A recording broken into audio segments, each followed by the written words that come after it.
the gang violence and the gang activities with police forces like weed and seed. They developed a zero tolerance a mindset, not just in the police department, as well as in the court systems around here. So while they was calling this murder, there was a lot of young niggas getting 99 years for murder. Under a law where they can get out in 30 or 40 years. There was a lot of niggas getting life with parole where they have to do 40 at 15 and 16. There was a lot of niggas getting certified and tried as adults at 14 and 15 when this was work. And what happened to this city, homie? This is an agricultural state. This is a working town. This was a town full of hustlers. This was a big town full of hustlers, gamblers. So when gangbanging showed up, kids took to the streets, and that's when the dynamics of the city changed, because prior to gangbanging, no one sold dope in the community. Everybody sold dope from a business, from a tire shop, a mechanic shop, a laundromat, a pool hall. They brought the street activities away from the women, children, and old people. Once the gangbanging came, now they brought it to the neighborhood. Now you got the trap house, niggas hanging out in the front yard, hustling and up the neighborhood. So, is it worth now? It's nothing like what it was. We see a 4-year span of young kids like J-Dub, Go Yayo them. You know, we seen a spurt of violence.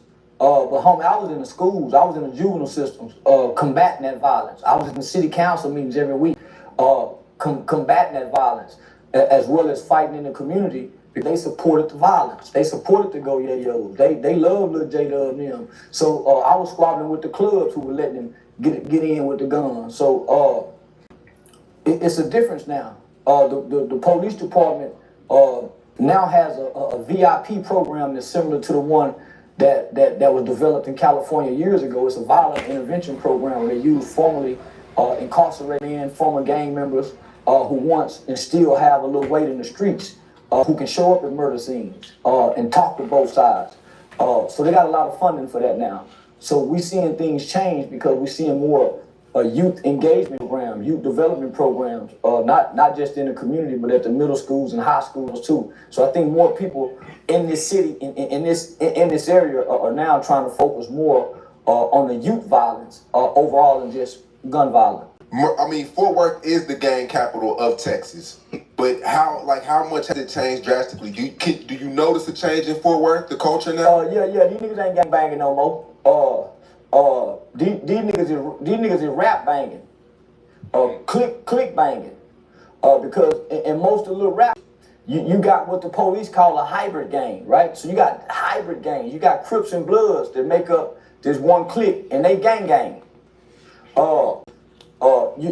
You got kids who became Crip. Their daddy was a Blood, and their daddy was a big time Blood. So part of their rebellion is to go become opposite of what their daddy became.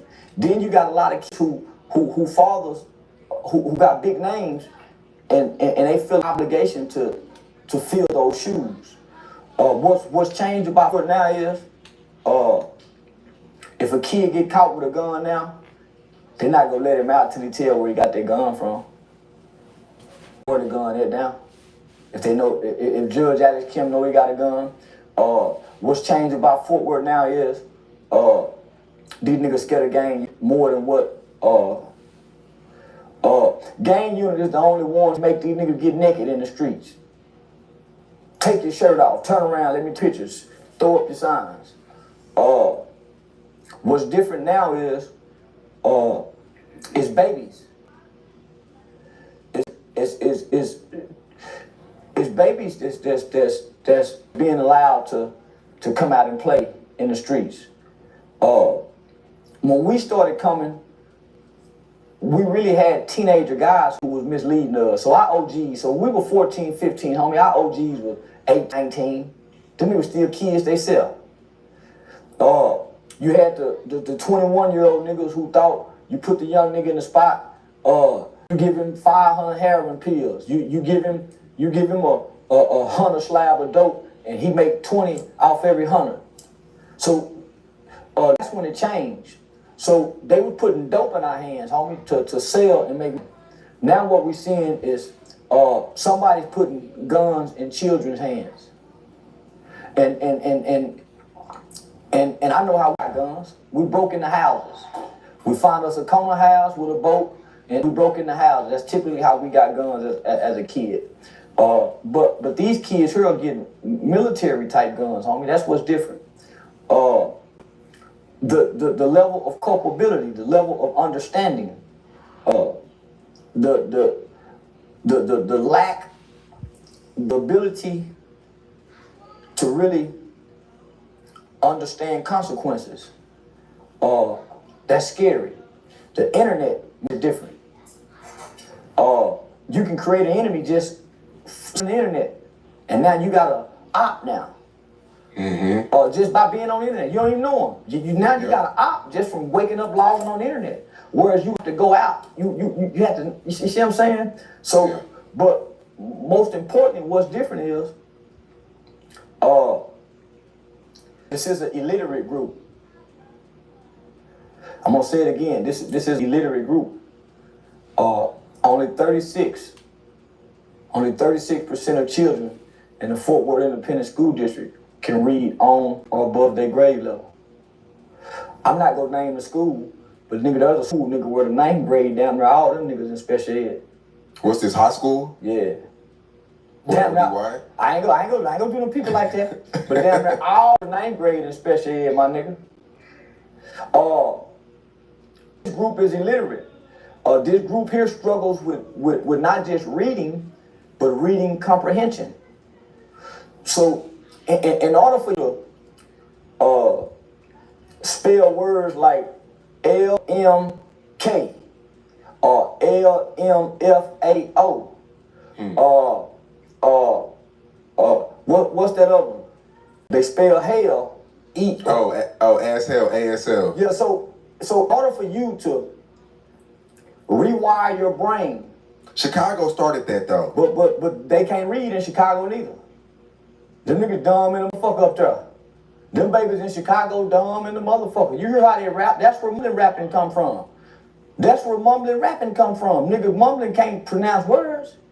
Don't know what them words is. So lack of education, what you see in the hip hop community, because the hip hop community don't value education. If a nigga can play basketball, nigga, he don't value education enough to go get the education, then go to the league. So they can't read, they can count, they lack reading comprehension, and there's nothing in schools, or there's nothing really at home to help this group of gangsters or this group of gangbangers, help them with their critical thinking skills. That's why their crimes are so brazen. They can't critically think. That's why you see a 10-year-old little boy get bullied with a bag of chips and go straight to the car and come out and shoot a gun immediately. Start shooting people. He can't critically think.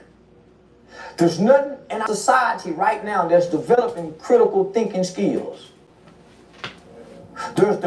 There's nothing in the black community, there's nothing in the hip-hop community, my nigga, that helps a nigga understand when you read something, how to read to comprehend. That's why folks argue over posts. That's why this group of people seem like they can't understand nothing and they can't get along with nothing because they lack the ability to comprehend. So this is the group that says, you have to be to work tomorrow at 9 o'clock, you get off at 6 o'clock, you're off on Fridays and Saturdays, you get 2. This is the group you tell how to, they can't think outside the box. So they don't know that anger is a natural emotion. They don't know it's all right to get mad. It's what you do when you get mad, right? So some niggas, soon they get mad, homie, their initial thought is to hurt you. Whether that's their sister, the supervisor at work, their initial thought is to hurt you. They don't have the abilities and the skill to think away from hurting somebody, to weigh the cost and the benefits. to say, okay, well, maybe they don't have that ability, homie. So until their brain develop, this group of gangsters or this group of gangbangers, they the planet of the apes when the apes got the guns. They the monkeys with the guns. They the monkeys with the guns, and a lot of people go die.